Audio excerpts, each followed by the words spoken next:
The massive crystal dome of Centauri Prime Space Station sparkled like a jewel against the backdrop of swirling nebula gases. Inside the Grand Council chamber, representatives from over 200 alien species gathered for the annual Galactic Council meeting.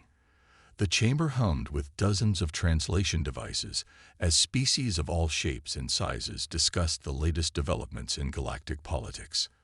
Ambassador James Miller sat quietly in the human section, his weathered face calm despite the sideways glances and whispered comments from nearby delegates.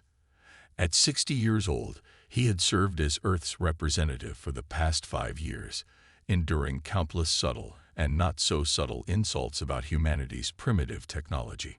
The draconian representative, a tall reptilian being covered in gleaming scales, stood at the central podium. His forked tongue flicked out as he spoke.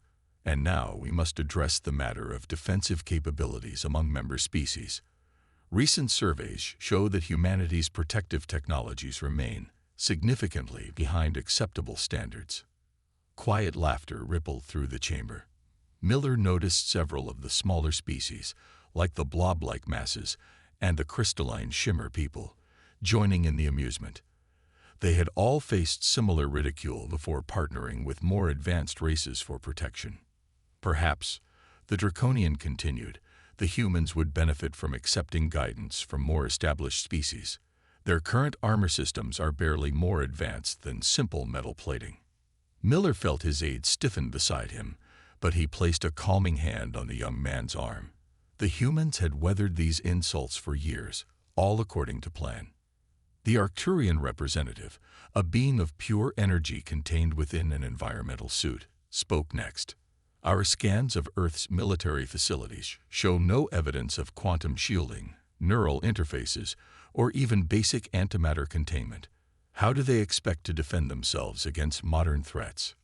More laughter filled the chamber. Miller's smile grew slightly wider. The council leader, a wise old member of the ancient builder race, raised all 4 of their hands for silence.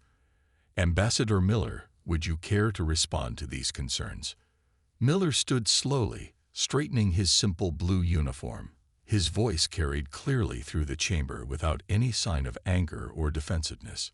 The Council's concern for Earth's safety is touching. We appreciate the generous offers of assistance we've received over the years. He paused, looking around the chamber. However, perhaps it's time for a demonstration of Earth's current military capabilities. We would be happy to showcase our latest defensive technology in a controlled environment of the Council's choosing. The chamber erupted in surprised murmurs. The draconian representative's scales darkened in what Miller recognized as amusement. You would risk embarrassment by displaying your primitive armor systems.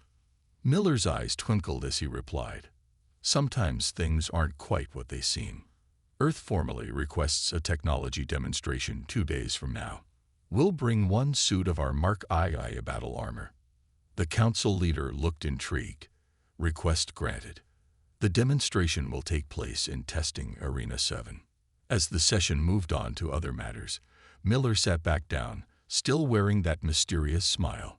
Inside his jacket pocket, he fingered the small quantum communicator. Earth's moment had finally come.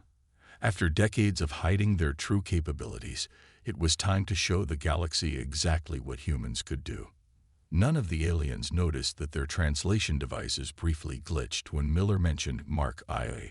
Some secrets were still worth keeping, at least for another 2 days. The council chamber buzzed with excitement the next morning as the draconian ambassador, Lord Krill, strode to the center of the floor.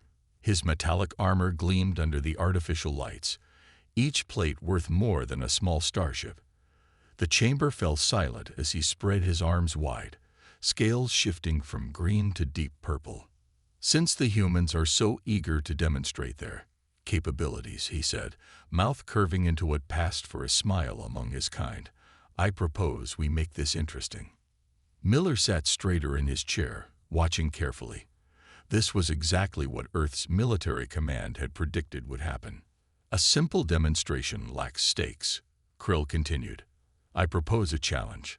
Our latest battle armor against the humans Mark II. The winner species gains a seat on the Defense Council. Gasps echoed through the chamber. A seat on the Defense Council was worth more than most planetary systems. Only the most advanced races held such positions, guiding the military policies of the entire galaxy. The council leader leaned forward on their floating platform. That is a significant wager, Lord Krill. The Defense Council has not admitted a new member in 300 years, which makes it a perfect opportunity to prove humanity's worth, or lack thereof, Krill replied. His tail swished back and forth in obvious amusement. Miller stood slowly, drawing all eyes to him. Earth accepts the challenge, he said simply. The chamber erupted in shocked whispers. Even some of humanity's few allies looked concerned. The Centaurians, floating in their anti-gravity fields, drifted closer to Miller. Ambassador, one whispered, the Draconian Mark XII armor is the most advanced battle system in known space. It has never been defeated in combat. Miller nodded politely. Thank you for your concern. Our decision stands. Lord Krill's scales rippled with colors of victory. Excellent. Let us make this official. He pulled out a quantum contract tablet, its holographic display showing the terms. The challenge will consist of 3 trials: combat mobility, weapons efficiency, and defensive capabilities. The loser's government must also publicly acknowledge the superiority of the winner's technology. Miller reviewed the contract carefully, his face revealing nothing. Finally, he pressed his thumb to the scanner, making it official. We'll see you tomorrow at the testing arena, Lord Krill.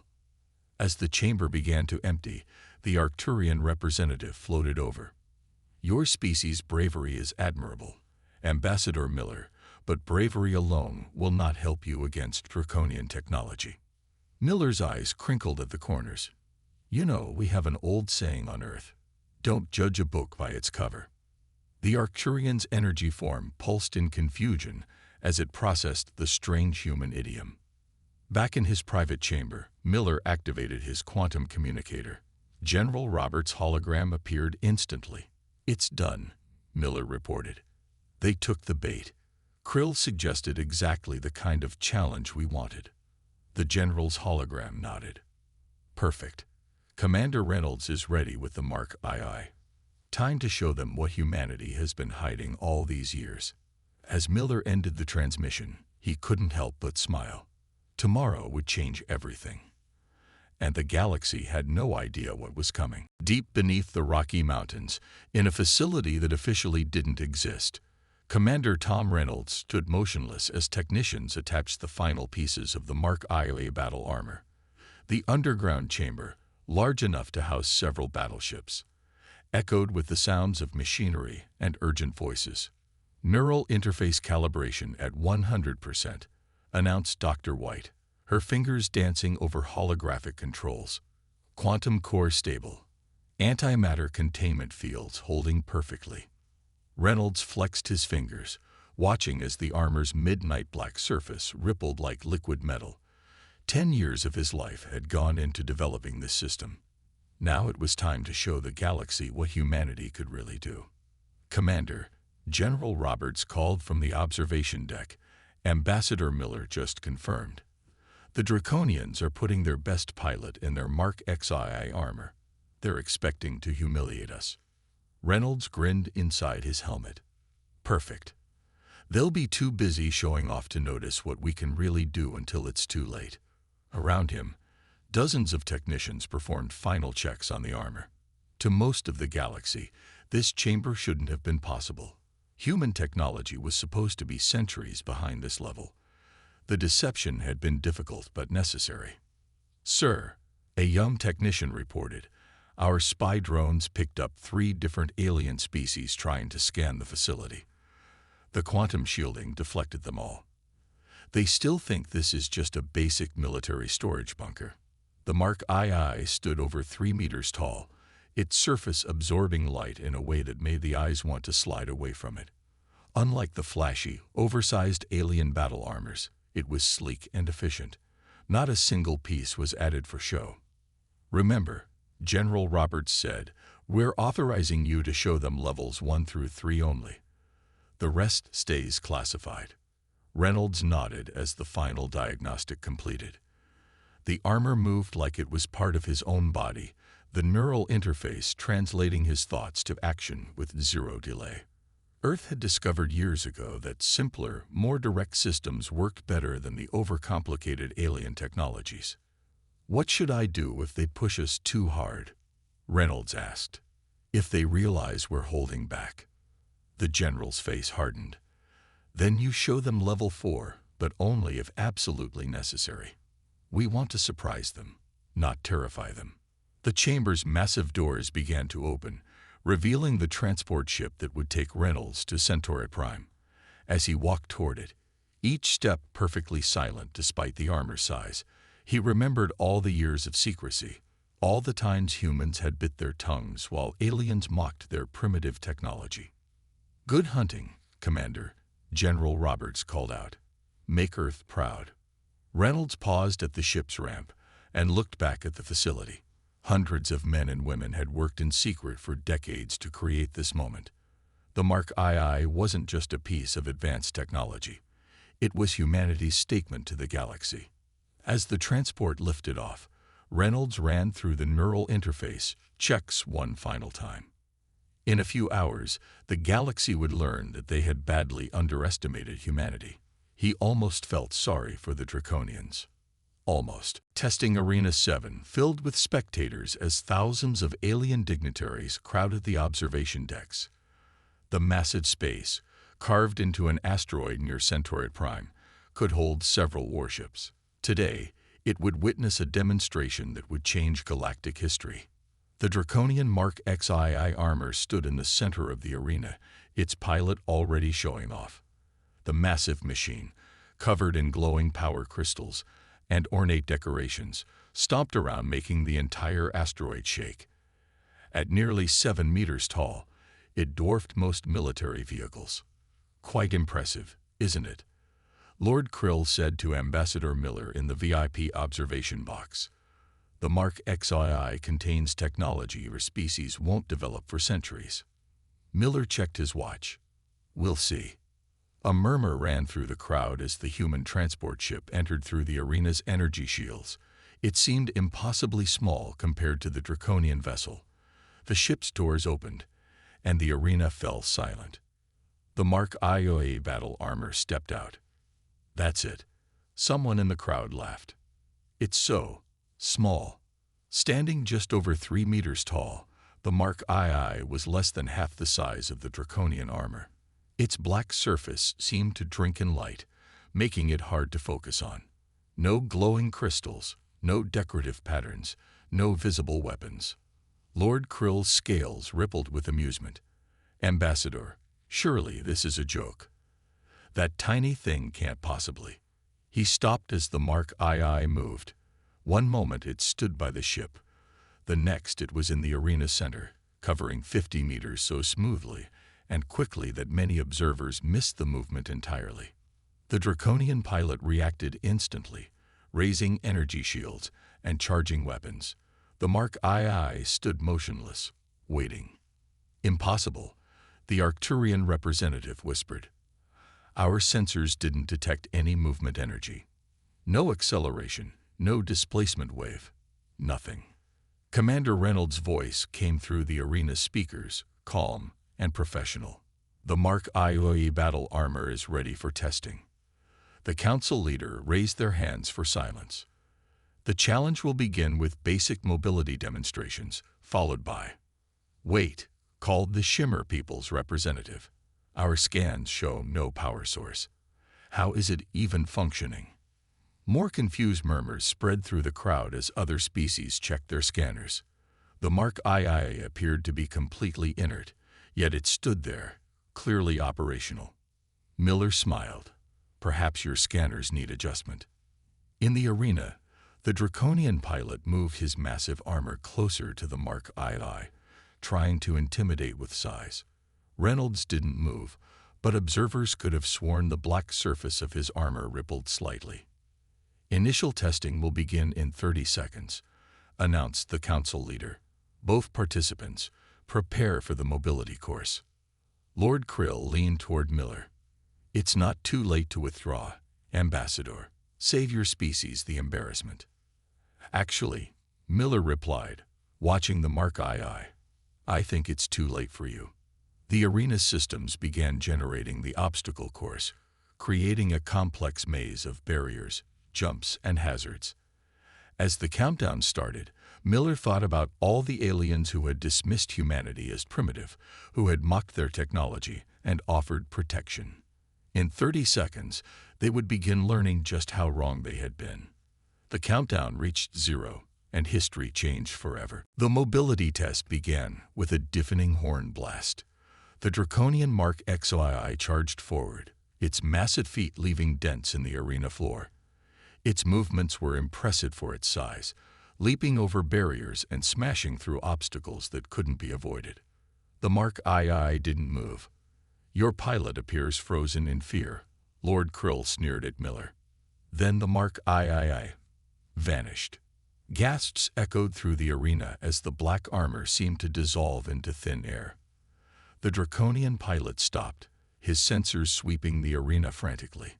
Suddenly, the Mark II appeared at the course's endpoint, standing perfectly still. Impossible.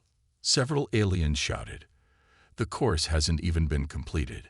But their sensors told a different story. Every single checkpoint had been triggered in perfect sequence, faster than their instruments could record. The Mark II had completed the entire course in less than 2 seconds. Speed test complete, Reynolds reported calmly. Ready for weapons demonstration. The council leader's hands trembled slightly. Yes, proceed to weapons testing. Combat drones filled the arena, their shields set to maximum. The draconian armor went first, showing off its advanced weapon systems. Plasma bolts, energy beams, and explosive rounds tore through the drones efficiently. When the Mark II's turn came, Reynolds simply pointed at the new wave of drones. They fell apart instantly, split into perfect halves by cuts so clean that the metal edges looked polished. No energy signature detected, the Arcturian representative reported, his voice shaking. No projectiles, no beam weapons, no plasma, nothing. The final test was defensive capabilities. The arena's automated defense systems targeted both armors with everything from laser fire to antimatter pulses. The draconian armor's shields flared bright as they deflected the attacks. The pilot's skills were impressive, dodging what he couldn't block. But everyone was watching the Mark II.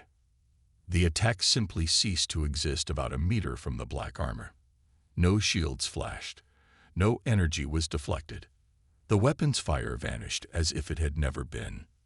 By the Ancient Ones, the council leader whispered, "What are we witnessing?" Reynolds spoke again, his voice still professionally calm. Mark II demonstration complete. All test parameters exceeded. Are there any questions? The arena fell silent. The draconian Mark XI stood frozen, its pilot seemingly in shock. Just one question.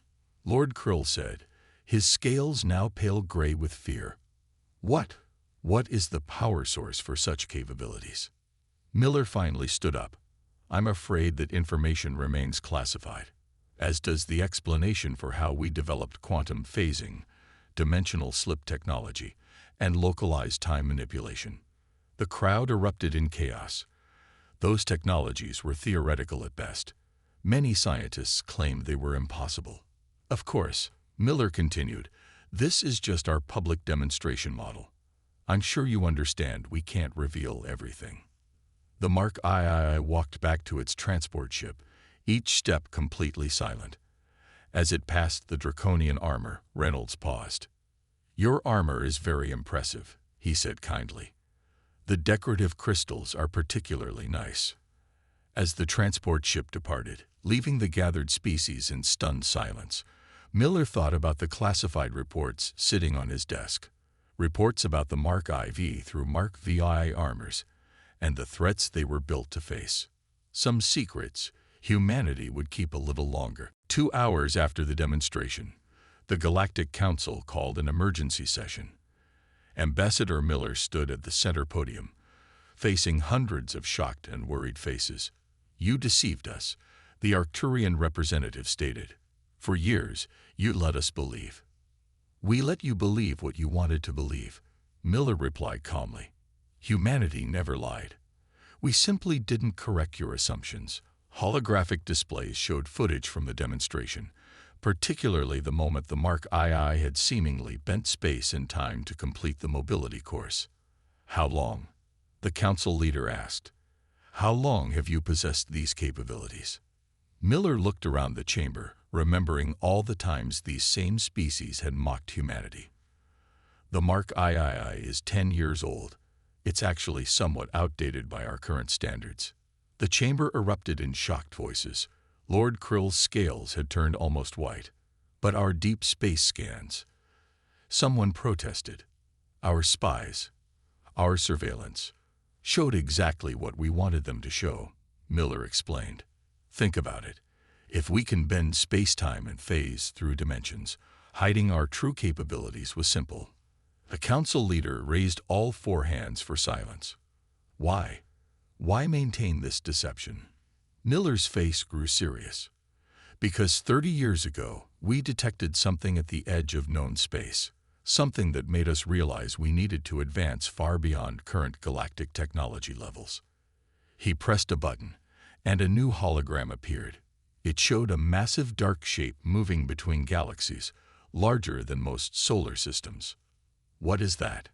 several voices asked. "We don't know," Miller admitted, "but it's coming. We estimate it will reach our galaxy in about 50 years. That's why we developed the Mark II and other technologies." The chamber fell silent as the implications sank in. Humanity hadn't been primitive. They had been preparing. "The Mark II isn't a weapon for fighting other species," Miller continued. "It's a prototype for defending against whatever that thing is. We kept quiet because we needed time. Time to develop, to test, to prepare." "And now?" Lord Krill asked, his voice barely a whisper. "Now we need allies," Miller said. "Real allies, not protectors or overlords, but partners. Because what's coming is bigger than any single species." The council leader studied the dark shape in the hologram. "You're proposing an alliance?" "Yes," Miller nodded. "We'll share some of our technology. Not all of it, but enough. In return, we want cooperation, research, resources. Together, we might have a chance." As the council chambers buzzed with urgent discussions, Miller remembered the day Earth's deep space sensors had first detected the entity. How quickly humanity had united, pooling resources and talent into the greatest technological leap in human history. "We have 50 years, he told the silent chamber. 50 years to prepare for something that could threaten everything. The Mark III is just the beginning." The council leader stood. "Ambassador Miller, I believe it's time humanity took its proper place on this council. We have much to discuss." As Miller looked at the faces around him, he saw something new in their eyes. Not mockery or contempt, but respect. And maybe, just maybe, a little fear. Humanity's mask had finally come off. Now the real work could begin. Inside his temporary quarters on Centauri Prime, Ambassador Miller rubbed his tired eyes. His desk was buried under alliance proposals from 30 different species, all received within hours of his revelation to the council. The door chimed. "Enter," he called. Commander Reynolds walked in, still wearing his regular uniform instead of the Mark II. "It's chaos out there, sir. The Draconian Empire has withdrawn from 3 trade agreements already. Their entire diplomatic fleet left the station an hour ago." Miller nodded. Wounded pride. They've based their entire civilization on having the most advanced military technology. Finding out they're centuries behind humans, it hit them hard. A holographic message appeared above Miller's desk. Another alliance proposal, this time from the Centaurians. Their entire scientific council was offering to share all their research data. "How's the Mark II?" Miller asked. "Safely locked away," Reynolds smiled. "Though about 20 different species tried to scan it during loading. Their sensors still can't detect anything." Dr. White says their confusion is hilarious. The room's communication system crackled. Ambassador, a nervous aide's voice reported. The Arcturian High Command requests an immediate meeting. They're offering their quantum engine blueprints in exchange for just a look at the Mark IA's power source. Declined, Miller replied, politely. Reynolds picked up one of the Alliance proposals. We're going to have to show them something, sir. We can't expect them to trust us if we keep everything secret. Agreed. Miller stood and walked to the window, watching ships start between the station's docking arms. General Roberts is preparing a basic technical package, enough to prove our good faith, but nothing that could threaten Earth's security. And the entity? Reynolds asked quietly. Miller's face darkened. The Council's Deep Space Division is confirming our readings. It's real, it's massive, and it's definitely heading toward our galaxy. A sudden commotion outside drew their attention. Through the window, they watched as 3 Draconian battlecruisers emerged from faster-than-light travel near the station. Their weapons were powered down, but their presence was clearly meant to intimidate. Right on schedule, Miller muttered. They'll try to pressure the smaller species into rejecting alliances with Earth. Reynolds tensed. Should I prep the Mark II?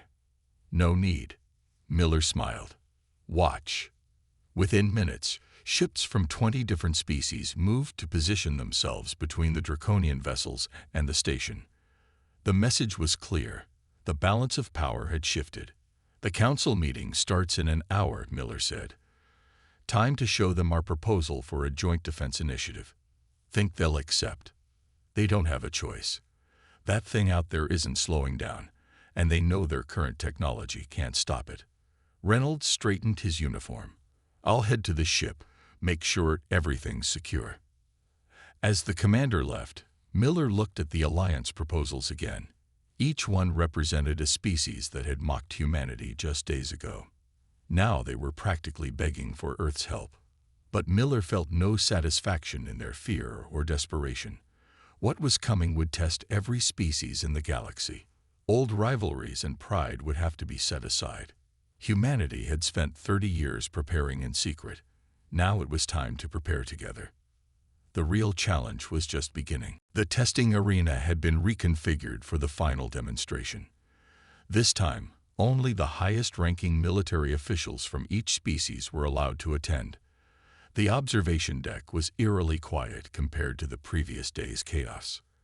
Commander Reynolds stood before them in the Mark II, its black surface seeming to shift and ripple in the arena lights. What you're about to see, Miller announced from the podium, is a small demonstration of the Mark II's actual combat capabilities. Yesterday, we showed you its basic functions. Today, you'll understand why we kept this hidden. The arena's systems activated, generating the most advanced combat drones available. Not practice drones, but real military units. Hundreds of them, surrounding the Mark II. Begin, Miller said quietly. The Mark II moved.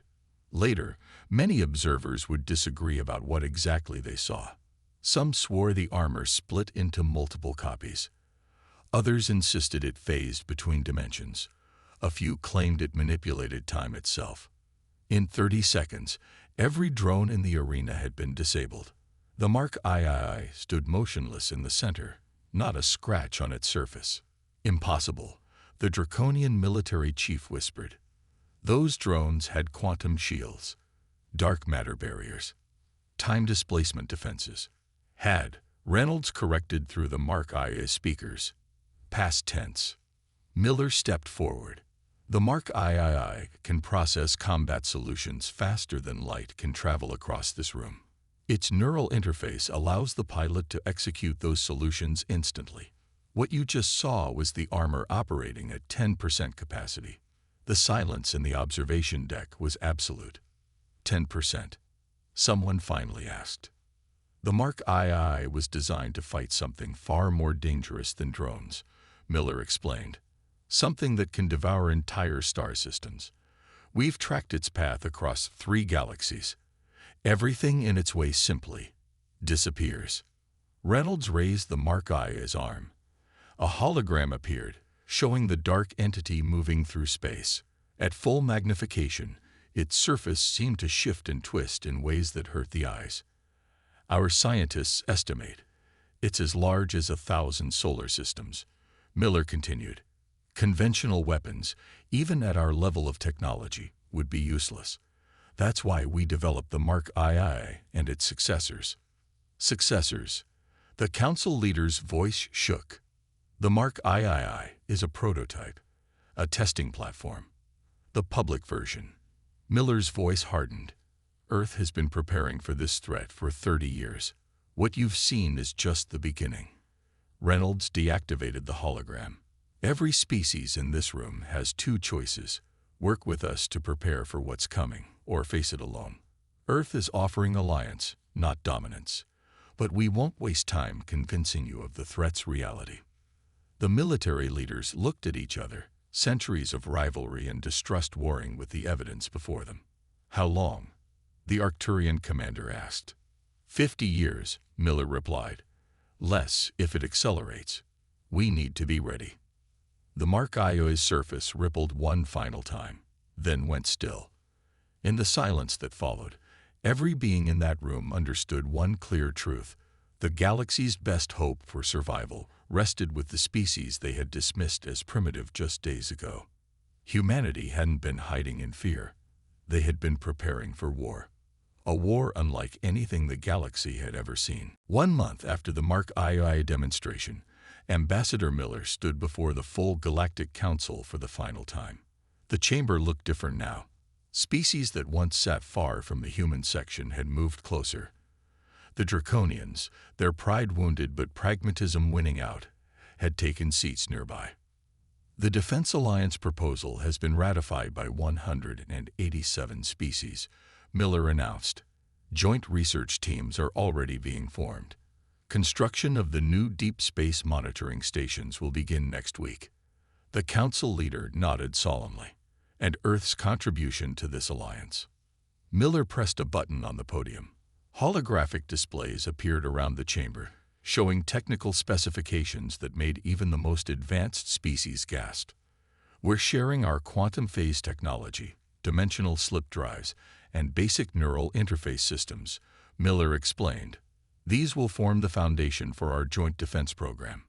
Basic systems, someone asked nervously. The Mark II. Miller smiled. Is already obsolete by Earth's current standards. We began phasing it out 3 years ago. The chamber erupted in shocked whispers. Lord Krill's scales turned a deep blue of respect mixed with fear. The entity will reach our galaxy in 50 years, Miller continued. Thanks to this alliance, we now have access to resources and scientific knowledge from nearly 200 species. Together, we can develop defenses beyond anything a single civilization could create. The council leader raised their hands. And what of the technologies Earth is not sharing? The advanced systems you still keep secret. Miller's face grew serious. Some technologies are too dangerous to share, even with allies. Earth learned this lesson from watching other species. Power must be balanced with wisdom. He gestured to Commander Reynolds, who stood at attention in his regular uniform. The Mark III showed you what humanity can do. It bought us your attention and respect. But it's not our greatest achievement. What is? Several voices asked at once. Miller smiled mysteriously. That remains classified. Let's just say, we've been busy these past 30 years. The council chambers buzzed with speculation, but Miller raised his hand for silence. What matters now is our united response to the threat. Earth offers its technology and knowledge freely to this alliance, with only one condition. He paused, looking around the chamber. We face this threat together, as equals. No species claims dominance over another. The council leader stood. The alliance charter has been signed. The greatest combined fleet in galactic history will be built. And humanity. They paused, all 4 hands clasped together. Humanity will lead our scientific efforts. As the chamber filled with approving voices, Miller thought about the classified reports waiting on his desk.